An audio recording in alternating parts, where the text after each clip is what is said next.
Good morning and welcome back. I'm Elaine Quijano in for Errol Barnett. Here is a live look at the White House. President Trump arrived there late last night after breaking the record for the longest ever State of the Union address. And that is our top story this morning. His speech covered a wide range of topics, including the economy, immigration, crime, and foreign affairs. Many Republicans, including House Speaker Mike Johnson, are taking a victory lap. That was one for the ages. I think he gave a lot of examples for the American people of a little taste of what is to come in the remainder of his term and the remainder of Republicans being in control of Congress. I think we win the midterms on this record. Virginia Governor Abigail Spanberger gave the Democratic response. She criticized the Trump administration in several areas, but her focus was on affordability. And the attacks across the aisle continued after the speech. Here's Senate Minority Leader Chuck Schumer. What did you think of the speech, sir? I thought it was a state of delusion. Was there any point in particular that really just shook you? CBS News Chief White House correspondent Nancy Cordes joins us now for more. Good morning, Nancy. Good morning, Elaine. I think one thing we can all agree on is that it was a long speech, a record-breaking speech, 1 hour and 48 minutes, 11 minutes longer than the previous State of the Union record, which was also held by President Trump. The first half of the speech focused on affordability and the economy, with President Trump insisting that his policies are going to pay off and sometimes inflating the impact that those policies have had already. There were a couple of tense moments and some truly moving ones that got the entire room to its feet. The state of our union is strong.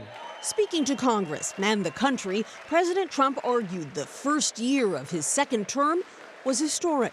We ended DEI in America. We gave you no tax on tips, no tax on overtime, and no tax on Social Security for our great seniors. Our country is winning again. In fact, we're winning so much that we really don't know what to do about it. He hammered that point home by bringing out these winners, the U.S. Olympic men's ice hockey team. The new gold medalists managed to do what most politicians can't: unite a normally divided chamber. But there was still plenty of division, like this moment when Trump sought to put Democrats in a tight spot on immigration. If you agree with this statement, then stand up and show your support. The first duty of the American government is to protect American citizens, not illegal aliens. And you should be ashamed of yourself not standing up. His move prompted shouting from a small group of Democrats. Removal of criminal aliens. Trump hit back on the issue of voter ID, falsely claiming that Democrats have been rigging elections. They want to cheat, they have cheated, and their policy is so bad that the only way they can get elected is to cheat, and we're going to stop it. On the economy, Trump said he wants another round of tax cuts, and he touted a new plan to keep electricity prices low when AI companies and tech companies build data centers. This is a unique strategy never used in this country before. We have an old grid. It could never handle the kind of numbers, the amount of electricity that's needed. So I'm telling them they can build their own plant. Perhaps the most moving moment came when Trump awarded the Medal of Honor to Army helicopter pilot Eric Slover, who was wounded in the daring Venezuela raid last month. National Guardsman Andrew Wolf was awarded the Purple Heart. He was shot and nearly killed while patrolling D.C. late last year. With God's help, Andrew has battled back from the edge of death, and we're talking about the edge. Is the president working for you?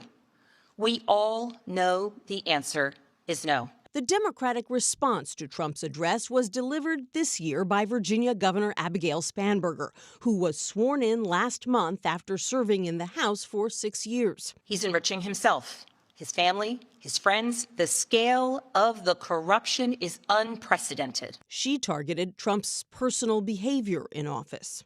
There's the cover-up of the Epstein files, the crypto scams, cozying up to foreign princes for airplanes and billionaires for ballrooms, putting his name and face on buildings all over our nation's capital. This is not what our founders envisioned, not by a long shot. Spanberger also criticized the president's tariff policies, saying they are hurting American businesses and companies. Here in Washington, viewers may have noticed a smattering of empty seats in the House chamber last night. That's because dozens of Democrats decided to boycott the State of the Union speech. Elaine. All right, Nancy Cordes at the White House. Nancy, thank you.